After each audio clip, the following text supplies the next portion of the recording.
This story is called Billy and the Mini Monsters by Zana Davison and illustrated by Melanie Williamson.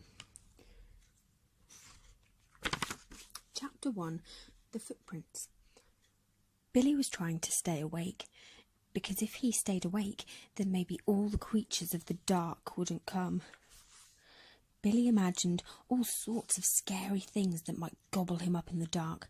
Terrible trolls, blood-sucking gizzlers, shadow skulkers, fang-busting zombies, bone-rattling ghosts, eight-eyed snapper-traps. I'll stay awake all night, then nothing can creep up on me, he said. But Billy's bed was very warm, and his eyes kept closing by mistake, and then finally he fell fast asleep. As Billy slept, pitter-patter, he woke suddenly. Pitter-patter. What was that? Pitter-patter. Eek, was it mice, he thought. Thunk. A loud noise made Billy reach for his torch. Then he heard a voice, a squeaky little voice. Cheese. Talking mice? Billy gulped. He swung his torch beam around the room. Nothing. Then he saw his bookcase. Books knocked over, a pot of paint, pool of purple paint, and lots of tiny purple footprints. They didn't look like mouse footprints. Billy followed them. They led to what had once been his cheese sandwich. It had been attacked. Perhaps I'm dreaming, thought Billy. I must be dreaming. I'll go back to bed and not think about scary creatures, and in the morning the footprints will be all gone. Won't they? Later that night, in Billy's bedroom, cheese, yummy, purr, oops, whee, phew, trumpet, where have you been? Chapter 2. The Sock Drawer. The next morning the footprints hadn't gone. In fact, there were more of them. Billy raced downstairs. Something happened. In the night, he said. His family looked up from the breakfast table. And now there are strange purple footprints all over my bookcase. Sit down and eat your breakfast, said Dad. But, silly Billy, said Ruby, Billy's little sister. There really are, cried Billy. Please, just come upstairs and see. But when his parents opened his bedroom door, there aren't any footprints here, said Dad. I don't understand, said Billy. The footprints had gone. Now, Billy, said his mum, you must stop making things. She paused and sniffed. Yuck. I don't make things yuck, cried Billy. I mean that revolting smell, said his mum, and it's coming from your sock drawer. It stank of rotting cheese and stale farts. It's not my fault, said Billy. It must be the chest of drawers. It's Dad's fault for buying it from that smelly old junk shop. Well, it didn't smell when I bought it, Billy. I'll sort it out later, sighed Billy's mum. Come on, it's time to get dressed. Billy quickly put on his uniform and then he stood in front of the mirror to do his tie. He froze. There was a large, bite-sized chunk missing from the end of his tie, and something was moving in the corner of his mirror. It flashed past, a blur of purple fur, and yikes, but those horns! He spun around, but whatever it was had gone. Billy ran.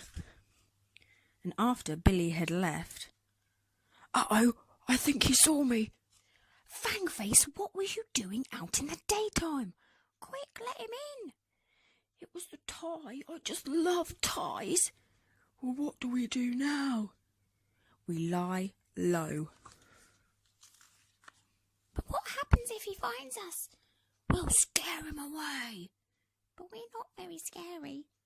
Yes, we are, Peep. I wish we'd never left the junk shop. We'll be fine, but from now on, no one leaves this drawer. We promise. Fangface, are you eating his socks now? Billy makes a plan. Billy was quiet on the way to school. He wanted to tell his mum about the purple furry thing, but she'd never believe him. and she was still angry about his tie. Did he eat his tie? She thought to herself. Please look after your tie, Billy, she said. Yes, Mum. He was going to have to work this out for himself, even if it took him the rest of his life. He decided to write a list. He titled it, Strange Things That Are Happening in My Bedroom. 1. My new chest of drawers smells disgusting. It is not my socks. 2. There were purple footprints on my bookcase. 3. That mysteriously disappeared. 4. There's something in my room that likes eating cheese and ties. 5. It might be purple and furry with horns. 6. And it's definitely very scary. Maybe the strange creature was living in his new chest of drawers. Billy knew exactly what he was going to do. He was going to set a trap tonight. Later that day. Cheese! Where are you going, Trumpet? I'm off on an adventure and you can't stop me. Come back, it's not safe. Yuck. Oh no, Trumpet's going to find some more cheese. After him, Captain Snot. The cheese trap. Billy had finished his trap. Air holes, lid, stick propping up the lid, check. Crinkly paper and cheese. He made an action plan too. Turn off the lights. May need darkness for monsters to come. Try very hard not to be scared of the scary dark. Wait for the sound of cheese eater creature on crinkly paper. Slam down the lid and trap the cheese eater. Simple. Mum and Dad had kissed Billy goodnight, and now he was under his duvet with his torch and his notebook. He was going to do this properly and write everything down. 9 p.m, nothing. Very dark. 9:40, still very dark. I think I fell asleep for a bit. 9:55, nothing. The cheese is still there. Eek! What's that? Crackly crackly noises in the dark. Billy reached for his torch. There, against the wall, was an enormous monster-shaped shadow with huge, spiky horns. Billy tried to scream, but no sound came out. In his panic, he dropped his torch. It rolled off his bed and went out. The shadow had gone, but there, glowing in the darkness, was a monster. It was green. It had horns, only it wasn't enormous. It was tiny. Back in the sock drawer. Gloop, gloop, what's happening? Oh no, Captain Snot's been seen. I'm going to help him. Crash, bang. I'm stuck. 1, 2, 3, pull! Splat. Uh-oh. Slime. The monster squeaked and ran. Billy dived after it and missed. He switched on his torch and scanned the room. Aha! The monster was heading for the sock drawer. A moment later, it had vanished. Billy pulled open the drawer and plunged his hand inside. Ew! There was gloopy slime everywhere. Great globby clumps of it dripping off his drawer. Huge globby lumps of it all over his socks. And underneath all the slime, there were more monsters. Who are you? Billy whispered. I'm Gloop. I'm Captain Snot. I'm Bangface. I'm Peep. But I always thought monsters were big, Billy blurted out. You're also, mini? We are not mini, snapped Captain Snot. You are ridiculously big. And we are very scary, growled Fangface. Gloop swallowed one of his eyeballs to prove the point.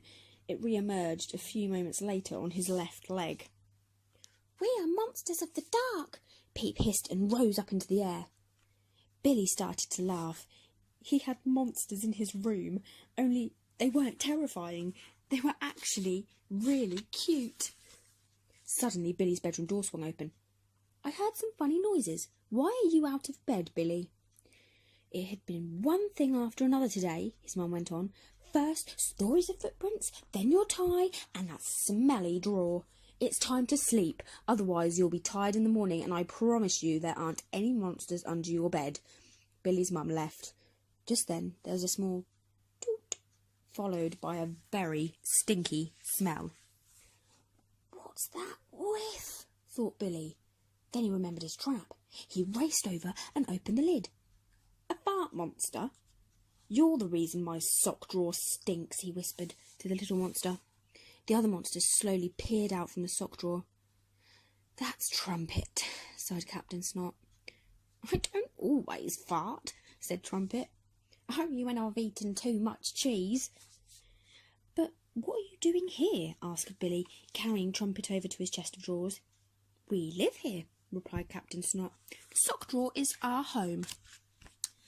"Billy," said his mum, coming back into the room, "what is going on? Why are you talking to your socks?" "I'm not," said Billy, shutting the drawer as Trumpet dived for cover. His mum looked suspicious. She strode over and reached for the handle. "Don't open the drawer." His mum opened the drawer. "Don't touch the socks," cried Billy. His mum touched the socks. "Oh," she yelped, "there's slime in here. This is too disgusting. I'm going to have to deal with this right now." "Wait," cried Billy, "where are you taking them?" "To the washing machine," replied his mum, "and there'll be no TV for a week." Then she left.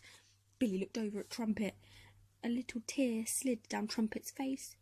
"I'll never see my friends again. You have to save them, or they'll drown." Meanwhile, downstairs, yuck. "This does not look good. Uh-oh." "Glug, glug, gurgle. Billy, save us!" "Billy to the rescue." Billy opened his door onto the dark, dark hall. "You will help them, won't you?" asked Trumpet. Billy gulped. He could hear his parents in their bedroom at the other end of the passage. He would be all alone in the dark downstairs. All alone, with ghosts and zombies and skeleton hands. "The only thing is, it's very dark down there," said Billy. Trumpet crossed his arms and narrowed his eyes. "I can do this," thought Billy. "I can go downstairs in the dark."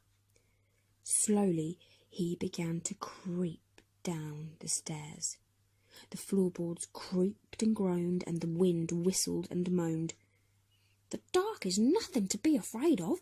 Trust me, I'm a monster. I live in the dark." Billy ran to the kitchen.